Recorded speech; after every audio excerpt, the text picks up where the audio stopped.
more. And when it's done well, you see the private sector capacity, resources, talents being channeled into providing public services, which can improve the delivery of public services. And I think Zanzibar, the project that they'll be presenting here in a little bit that Mark Lutter will be talking about, is a great example of that. We also are seeing, as evidenced by Etana, which Lukman will be talking about, we're also proud to be supporting, is this concept of virtual economic zones or virtual cities that are recognizing that the world is becoming more globalized, and we can create these platforms of good rules, good institutions for them to operate under. And we're also generally, and I think this is most important, seeing an interest in using zones as pilots for new rules, for new regulatory reforms. And I think this has tremendous potential because an abundance of economic literature supports the notion that rules, or institutions, the technical word for rules, are the number one driver of economic growth in countries. It's what makes South Korea different from North Korea. It's it's made Singapore succeed and many nations around the world. So the quality of the rules is so essential for growth. And one of the things that these special zones gives us the opportunity to do is create little pilots for better rules, zones in which we can demonstrate the effects that changes can have. And this creates the sort of innovation through decentralization that we like to see in our political institutions. And this gives us more of an opportunity to see the type of dynamic that happens in the free market, where you've got many different people competing with each other to deliver a better product. We can hopefully see more of that dynamic into to innovation and the evolution of policymaking and in public service delivery.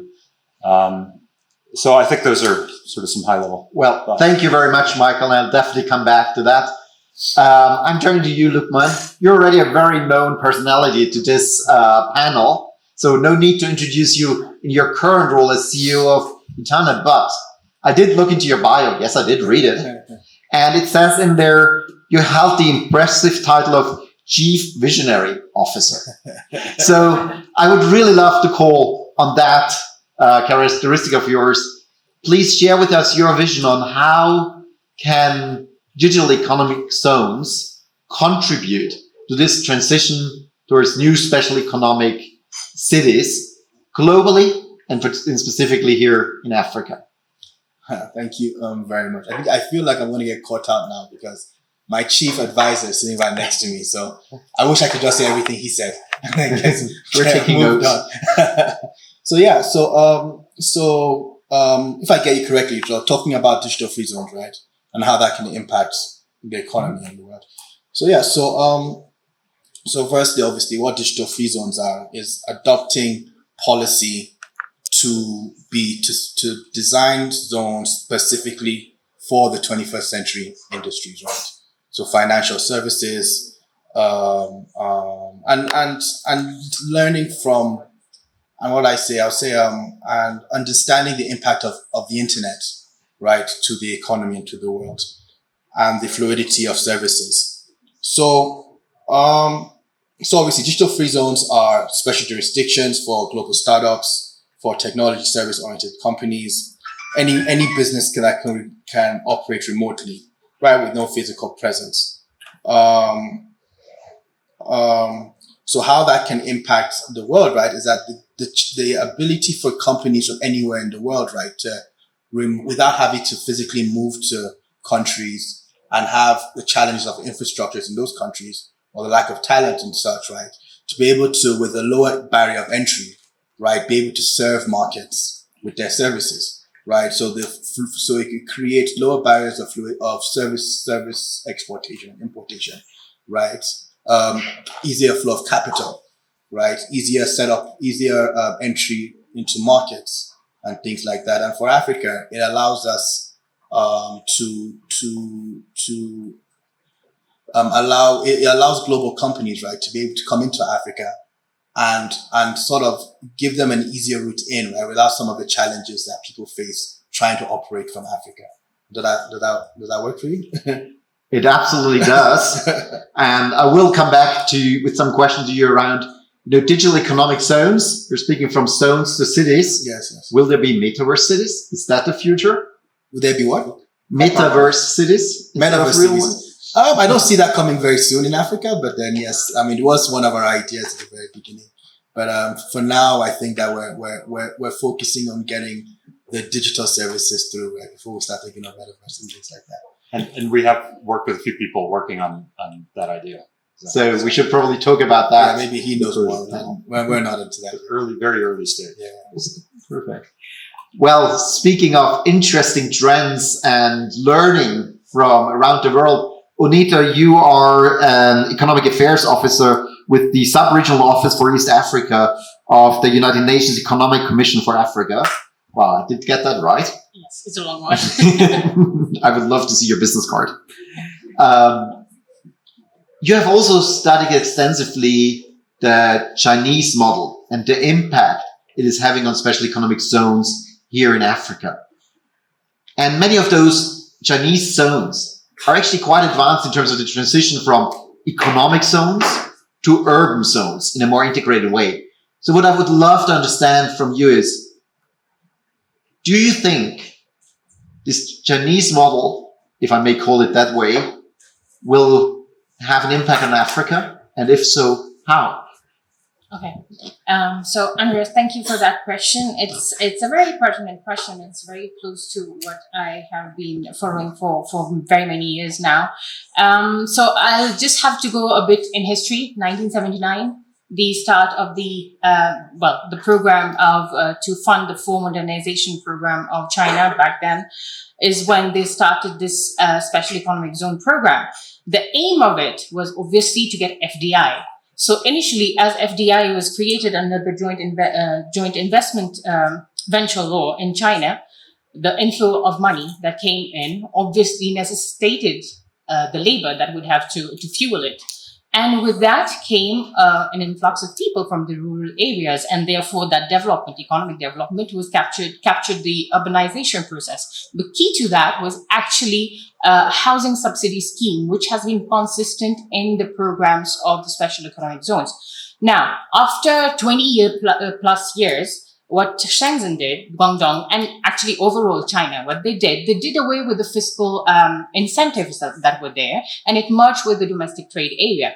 But that the consistent actual element of the zones in China has been the housing subsidy scheme. So actually, I think it's a couple of years, probably 5 years back, Shenzhen actually reviewed the program of housing subsidy scheme that they provided. Earlier, it was only for locals. They now extended it they called it the Peacock program. They extended it for foreign peoples as well, who were under specific had specific sort of talents. So it goes back to the conversation of the previous panel where we mentioned the focus in talent. So actually, I remember the focus on marine sciences, aeronautics, robotics, and R&D. So these are the strong components of that urbanization trend that has sustained sustained the zones and urbanization program in China. Now, in fact, that being said, there is another trend also. I refer to the other model of special economic zone that it is often said that China was inspired by, the Irish one, the Shannon model. So the Shannon model in the 1950s, when it started, it obviously was more of a kind of a zone which was focused on manufacturing and transformation. And with the 2005, the EU Customs Union, what happened is they had to do away with all that fiscal incentive that they were provided. So that part of the governance was gone. So how did they sustain themselves as a zone? They actually expanded in the area that was around them. There was a town called Smithtown. Smithtown had ancillary activities that were servicing the main zone in Shannon. So when they expanded, they did not stop at the ancillary domestic enterprises that were servicing that zone. They kept extending, and it actually captured the Dublin International Financial Centre, the University of Limerick, the research technology parks, and tourism segments. So it goes back to what Michael has been saying, in fact, and this is the same trend that I also foresee, and I would agree with Michael on that there's a merging of cities, because in the case of Africa now, if we transpose these two models on Africa, we have to be very careful to understand that Africa has a particular context. I'm from UNICA, so I can't not forgo mentioning the AFCFTA. The AFCFTA, the provision clearly is there for special economic zones and how to treat them. It has been already decided that they will have to submit to the rules of origin. So in Africa, there are 237 economic zones so far, which are under the EPZ formats, SEZ formats, and industrial parks. None of these so far have any residential components. So when we speak about special economic zones in the context of Africa, we are not talking about live, work, and play. We talk about work. So the change that is coming is actually, well, some countries are getting into it. I believe Rwanda is. I believe Nigeria, there's the Lekki free trade zone that has an Altaro city project, if I recall, which is, again, development of a side city project, which is going to support the main special economic zone where people come to work. But the only problem is there's a high chance that those ancillary cities that are being built are going to be cities only for the affluent and the middle class. So there it becomes a problem of inclusivity. So this is the trend. I would agree with Michael, in fact, that this is actually the trend that we are seeing, but how to actually ensure that there's an inclusivity in those cities that we are going to develop together with the special economic zones is a question. Moving from just work to work, live, and play actually sounds pretty good to me, as long as we can do that in an inclusive way, as you just pointed out, Anita. I think that's the perfect keyword to turn to Richard, who's the permanent secretary of the Ministry of Trade and Industry here in Rwanda. We started on the global level, focused in on Africa. So I would like to make it even one level more specific. Looking here at Rwanda, where do you see Rwanda's zone go over the next 5 years or the next 10 years? What will Rwanda do, not just to stay on top of the game, but really ahead of the game? I think the simple answer would be take it the model that Honette just mentioned, which is work, live, and play, which is really the model that the special economic zone should be eyeing. But let me start probably by putting a context to where we're coming from, because that could clarify a couple of points. One, as everyone has been mentioning, setting up the special economic zone purposefully was attraction of investment, foreign direct investments, facilitating investors on the ground to make sure that they get the necessary that they needed, which in the previous or in the usual arrangement would be the difficult part: land, utilities, and the necessary incentives for them to set up their plants. And so putting up the special economic zones requires a substantial investment from the government, but of course, with the private sector playing a role, they become an environment for the establishment of the private operators to put up their investments. And particular for Rwanda, we have so far 2 special economic zones and 8 industrial parks, which are in the development phase, but the special economic zones are more advanced in terms of the infrastructures and put up of the utilities. And if I pick just an example of one, which is just not far from the hotel, the Kigali Special Economic Zone, today, which hosts around 170 manufacturing plants, which sits on around 272 hectares, and employing closely to 17,000 people, you can immediately start thinking about the level of a city that is starting to create. And to tie it back to the previous discussion, just beyond the special economic zone, then we have the innovation city, which is just within the same closeness. And not 15 minutes away, we have the Kigali Logistic Platform, which is also facilitating trade logistic for these industries. So what am I trying to communicate?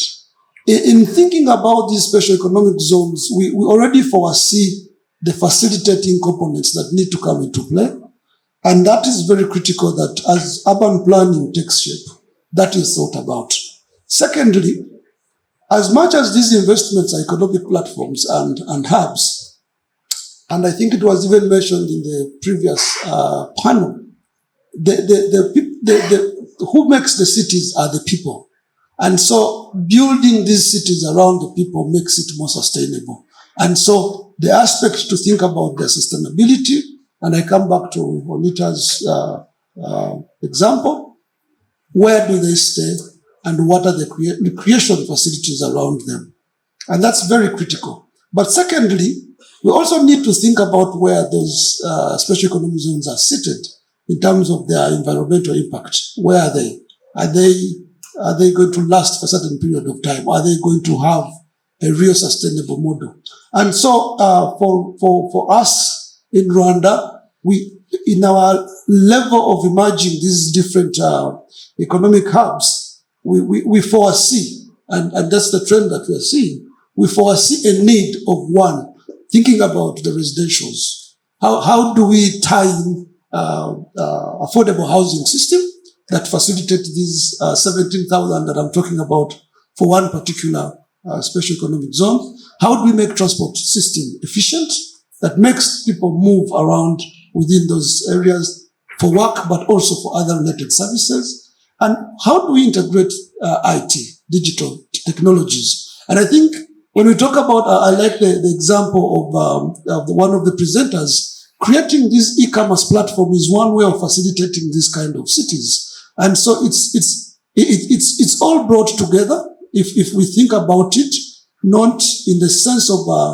setting up an economic zone for manufacturing, but an economic zone that has its integration around all the facilitating ends. And that's what we are reading as the expanse. And this is not for only one special economic zone. It goes for the other 10 that I'm talking about. Isn't it fascinating with that trend towards cities? We're actually getting a level of integration, but also a new level of complexity. If you think about all the things that suddenly fall within the remit of the special economic zones. Historically, if you look at it, special economic zones started out as ports, logistics facilities.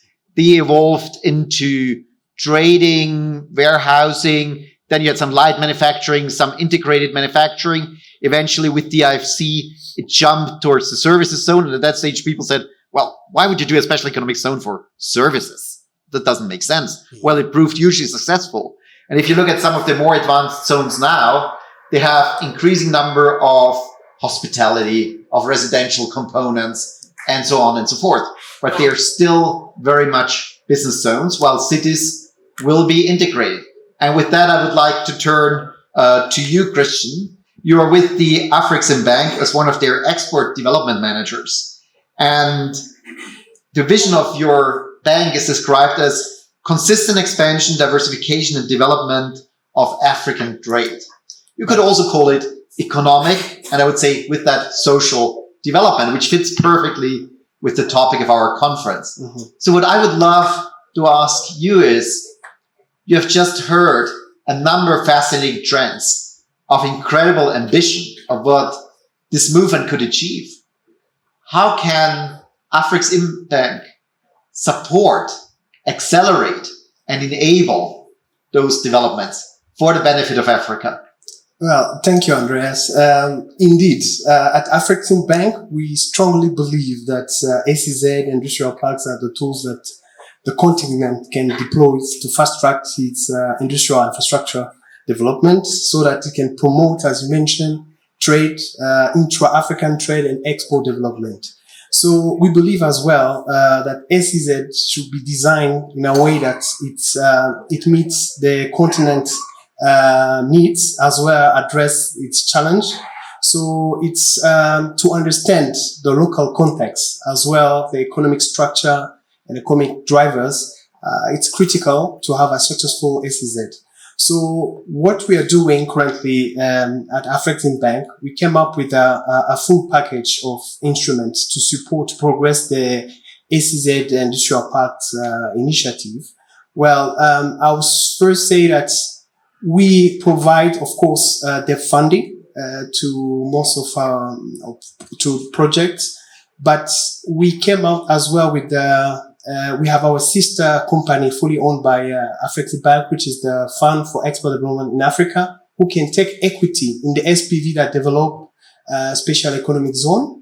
We also go beyond the funding. We provide advisory services to the government to ensure that they continue to create conducive laws and regulation framework that will facilitate the establishment of special economic zone. We also went beyond and have some sort of partnership with strategic investors, the entities that are already in SEZ development. So for that, for just to give some figures, to date, we have funded up to 450 million in terms of supporting SEZ. And we have also allocated like a budget of 1 billion to support the SEZ industrial parks for the next 5-6 years. We are also basically pushing, working together with governments to draft strategy in terms of implementing industrial park and special economic zone. I believe what our panelists mentioned here is quite critical. They talk about the next generation of SEZ. We see a trend. We have more and more, I would say, as the global context of, let's say, going towards green energy, we see more and more SEZs, which are more eco-friendly, which to attract, I would say, green investments as well, to promote human well-being. That's what we see. We also see now a shifting from let's say, the standard industrial parks, but more focus on services. For instance, we're discussing with some countries where they want to establish a special economic zone that will serve as tourist hub. So yeah, that's what I can say. Excellent. Christian, I can tell you, the moment you mentioned the $1 billion budget, I saw a number of people here in the audience looking up and taking notes. I'm sure you'll be very popular during the next break. If you permit me as well, because today we saw a lot of presentation in terms of project, we also have what we call project preparation facility. So basically, this project preparation facility assists the developer, at early stage, in de-risking the project and progress the project from the conceptualization to bankability. So it's something that we provide as well. And that is something that is very much needed, because we have all seen so many projects really go down between the idea phase and the actual bankability phase. But speaking about projects facing challenges, all of us wouldn't be here if we didn't believe in this concept of new cities as drivers of economic, and I would also say social development.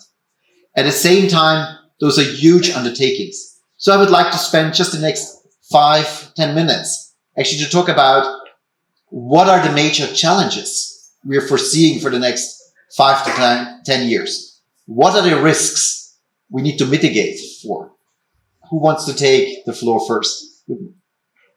So it's funny, we started talking about this, I think a bit yesterday, and seeing the gap between obviously free zones around the world and some of the challenges that we face in Nigeria, in Africa, right, when it comes to free zones. Coming from obviously, and I like the way you staged it, like talking about the laws managing free zones, right, and how like learning from Dubai, which runs under common law, right, as opposed to Dubai law for businesses, right, how we can also get other free zones to be able to follow that suit, and how to get governments, how to have that conversation with governments, right, to give free zones more autonomy, right, and such. So I think that some of the challenges that we face in getting FDI into free zones, right, is building that level of trust, right, to get investors to trust putting money in Africa. So I think that there are some fundamental institutional challenges that needs to be solved, having to do with how free zones operate. One of the things that I think we spoke about too before, right, was how government-run free zones, or SEZs, are generally not as efficient as PPPs, right, where private companies tend to be more forward-thinking when it comes to technology, data analytics, and even being more customer-centric, right? So getting more private funds coming into free zones. So I think that down to trust, getting more trust and credibility in African free zones is important. So learning from DIFC and being able to have those conversations with governments, right, for them to be able to give more autonomy to free zones, right, so that global investors can trust that obviously that there's less government influence in all of that. I think that we need to see more integrated clusters, right, which makes it easier for infrastructure to be deployed, right? And other challenges we face is obviously more policy development, and more investment in talent. I think that where I'll stop. And Shira, I think you were about to come. Yeah, I think I would flip it and say, there's a huge opportunity here for Africa to leapfrog. Yeah. Using this approach to see why develop something which is dated when you can develop something which is very modern. I take the example of M-Pesa, which basically revolutionized using telecom as a transmission mechanism and bringing in financial inclusivity to millions and millions of people. And now that's an example now being followed in so many other parts of the world. And that's what Asia has done, is basically leapfrog using this new architecture. China, Hong Kong, Singapore, Dubai. But Africa has this opportunity to actually take all those learnings and build something for the future, and doesn't have to worry about all the infrastructure that it lacked in the past. But there are enough investors who are willing to come on board if the right environment is facilitated for them. I think that's the key opportunity here. So whether you want to build the hardware for your phone or the software, the operating system, the investors, but you have the consumers. You have all the users of this technology or this free zones or these charter cities that are already available. It has to be at the appropriate price point, give the right solutions, and then you can basically not worry about all the legacy issues and just move forward. So I think we got to move away from this concept of just industrial parks or free, processing zones to what's the future? Today it's 5G. What's the future? And if we start saying we're going to build 5G now, by the time we build it, somebody's already moved ahead and done something else. So building an open architecture system where everybody can come and collaborate and work and reap the benefit of the opportunity this market has got is the way we should look at it. And I think Rwanda is on the cusp of looking at, some of those things in a very different manner. I think the more open you are, the more you're going to benefit. And it's not going to be that everybody will have an opportunity to win in this game. So if you're the early mover, you're going to have this positioning of what Dubai has, of becoming a hub, first just for Middle East, but now for the world. And there's an opportunity to create a hub for Africa using this approach. Michael, I think you're burning to take the floor. No, sorry. Yeah, well, I think there's a really interesting relationship between what's good for a zone and what's good for a country. Because in sort of a weird way, oftentimes things that are challenges or constraints on a national economy can become opportunities for a zone. And vice versa. Things that can be challenging for a zone become opportunities for a country. And what I mean by that is, if you look at the U.S. Created their foreign trade zone program, which is a classic kind of free trade zone. You can import products duty free, make them into something, and then export them without paying customs duties. That they developed that in the early 1930s in response to the United States Congress raising tariff rates under the Smoot-Hawley Tariff Act. So, in other words, what was happening was you saw, dramatic increase in tariffs, which made it very difficult to bring imports into the United States. And so then some clever congressman realized that, oh, we could create a special zone that sort of is an exception to this policy, which is probably hurting the U.S. economy.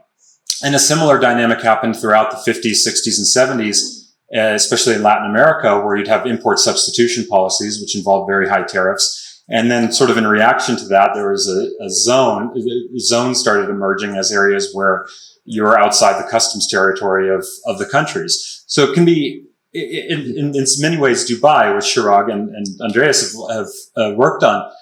You know, they realized that in order to create a modern financial services hub, they needed new institutions to govern banking, financial services, including a new court system. And so they created, because the national system wasn't working well for attracting those industries, and so they created the DIFC, thanks in many ways to Chirag's work. That basically used British common law and retired British judges to fill a court there. So you can see those opportunities. At the same time, if there's a challenge for zones, I think they tend to emerge when there's sort of a very rigid approach to uniformity of laws across an entire jurisdiction. Because then it creates very little room for a zone to do something different on the policy front. Now, there are many good reasons to have uniform rules because, for one, it promotes it creates market facilitation much better. So you can create a much bigger market.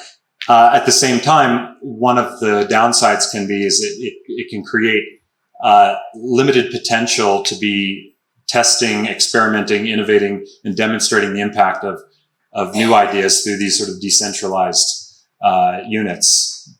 And I would like to pick up on what you said about DIFC.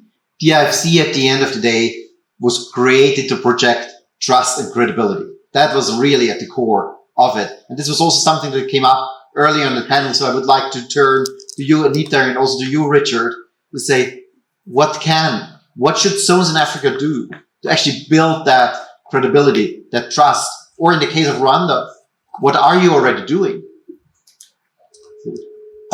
I would say, and probably it responds to what has been mentioned about government giving away some autonomous to these zones. I think the previous speaker on the previous from RDB mentioned this. The PPP model is really intended to make that facilitation easy. One, we currently have private operators running 2 of these special economic zones. But it takes 2 to tango because you're talking about one, putting up infrastructures that are needed for the special economic zone to operate. Yes, the private sector has to do some kind of investment on that. But we also have what I would call government giveaways to really make sure that there is a conducive environment for these private operations, because they're not talking about a zone per se, they're talking about the facilitating incentives. An example, coming back to the question of Sub-Saharan Africa, the cost of electricity could be one of the issues that really impends operations. And so if government has a special tariff, as we have, for example, on electricity cost for the manufacturing plants, that is really an incentive to support the special economic zone to really operate. The second of it is the ability to, not only by government, but the private operators to make market linkages. You're talking about, like I gave you example, 170 manufacturing plants that probably have to import intermediaries from the region. And here you're looking at tax incentive, tax costs that go along their trade supply chains. There is an element that government here has to also say, okay, are there some giveaways to make sure that these linkages meet the necessary facilitation? So I think it is really key that a PPP model is well designed between government and the private operators, but it also might call for substantial investments when it is at the level of development, infrastructure, to mention but a few. So I would believe a framework that covers that and really accommodates a bit of flexibility for private investment is critical to the success of these zones. Anita? Actually, that reminds me of really bad example. And I'll share that. I'm sure you've probably heard of, the Mauritius Jinfei Special Economic Zone, which is one of the first under the FOCAC 2005 arrangements of cooperation between China and Africa. There were 7 projects by China which were initiated, 7 special economic zones projects that were initiated. One of them was in Mauritius. So the experience of that special economic zone is really telling, because as of today, so 2005 till today, there is only 1 building there. It's used for car rallies. You often find a lot of dead bodies hanging around there. So it's not been successful. So that actually became a lesson. This was one of the studies we were trying to work out. That zone has been reviewed many times in what was their structure, how it was structured in terms of equity. It was a private public partnership project between a state company in China and the Mauritian government. So the structures of it was really weird. And the model that they had initiated, in fact, that one, I remember, they had used the residential component as being the first investment. The capital investment was going to be in the residential component, which was going to snowball investment and bringing other parties to make it a kind of mixed use kind of city. But it so happened that they built the apartments, but there was nobody to buy it because it was in the middle of nowhere, really. And there was no commitment of investors that were going to come in. So the second problem that we then identified was obviously there was a one-stop shop problem. The management authority that was supposed to handle that did not have the expertise to do that in the wider range of support that is required to develop a special economic zone. So, and then also in terms of the financing structure, because this SPVs, the number of SPVs level, the parent SPV, and then you have a hidden small SPV, which is going to have only a small chunk of the investment. So all of that, plus whether you get a private party involved, which does have certain experiences in that or not, or the capacity to invest or not. So all these components really come together to make whether we have a good special economic zones or not. And often we forget actually the promotional aspect of a special economic zone. We relegate it at the back end, which is not a good idea, because you might have a fantastic project plan. Investors, if you do not sell it adequately, well, you're not going anywhere. Well, you just gave me the perfect keyword. Thank you, Anita. You mentioned financing structure, and I would like to turn once again to you, Richard. Economic zones are already complex to evaluate and finance. Cities are a whole different animal in terms of complexity. Is the finance industry ready to really support that trend of new special economic cities?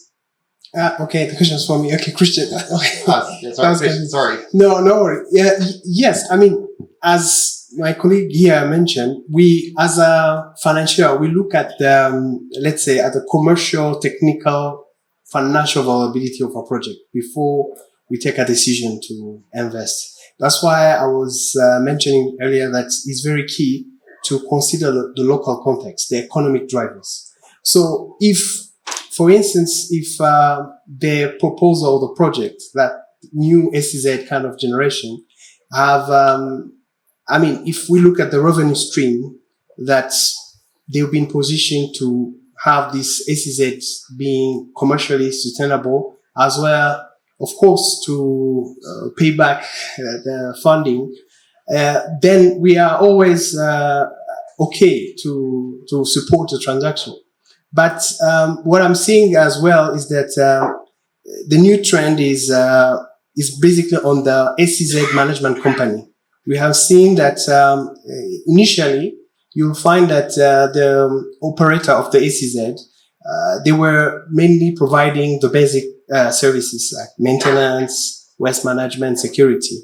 We see more and more this operator now going deeper in terms of providing additional service to the tenants of the SEZ. For instance, they will be the ones supplying the raw material for the industry within the park. They were also providing as well financing, working capital facility to the tenants. And they also designed the master plan. They now allocated some spaces for SMEs.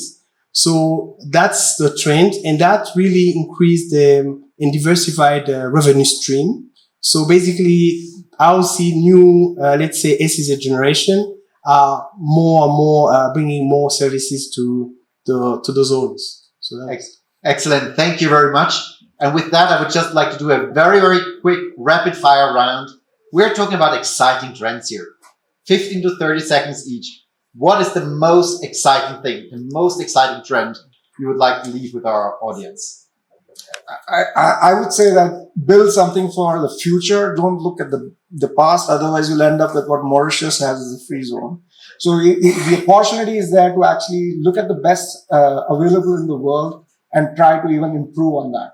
And Africa certainly has that opportunity right now. Thank you. 15 to 30 seconds, Michael. I'm helping the government of Vanuatu, a small South Pacific island nation, create a new economic development zone program that is heavily focused on institutional reforms that will make it much easier to do business in the country, but doing it in a way that are blending the indigenous customary system of laws with best practices and knowledge from elsewhere about what works. And so it's almost like creating kind of a mini Meiji restoration, which happened in Japan in the 1850s, where you're seeing kind of a blending of foreign practices with indigenous institutions. Obviously, I would be not objective and say that my project is the most exciting thing happening in this space. But I think it's not just us. I think it's Nigeria as a whole. Nigeria, the things Nigeria are looking to do. My partner spoke about making a home for tech in Africa. So obviously, the Itana project isn't just a digital free zone, but also, obviously, the physical district, right, where 6.5 billion or whatever being invested in tech, right, but we still can't find an address of where these people are living, right? So creating that home for tech, but also creating the ease of FDI to come into Nigeria and scale across Africa. And obviously, we're happy with the AFC backing us. We'll come meet you later. Yes. Thank you. Bonita? What I would say is actually in the case of Africa, we just need to be clear about what we want to achieve. So be clear about the objective that you want to achieve through your zone, whether it's going to be attraction of FDI, whether it's going to be export income, whether it's going to be urbanization. So have your defined plan. Just don't go heads into it just because we want to do a special economic zone. It's the trend, let's go with it. It doesn't work. Otherwise, you will have, because there is an array. There's an entire ecosystem that you need to put in place to be able to do that. And we are not necessarily in a position right now, all the countries on the continent, to do that. So just select a few, be clear, and proceed with that. Richard? I would just add that probably pick on what Daniel from the previous panel mentioned, especially on public service.